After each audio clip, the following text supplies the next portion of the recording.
What's up, family? This is your boy Ivan Hall, the Credit King. With the new law passed in 2005 in regards to the filing of Chapter 7 bankruptcy, it became law that anyone filing must first get pre-bankruptcy debt counseling.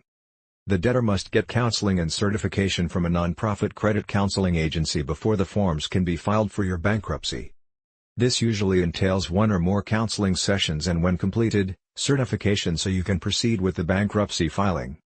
There's work you need to do even before you get your pre-filing credit counseling certification. There are forms you will need to have filled out during your sessions. One is the income certification form.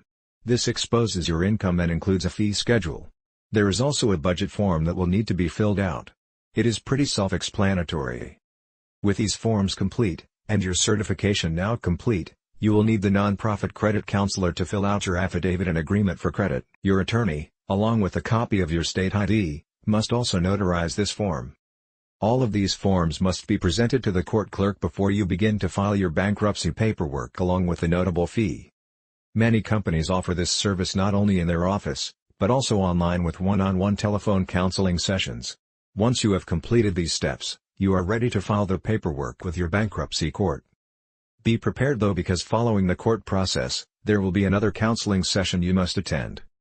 This time it is a financial planning session, which will help you get back on track to a financially better future.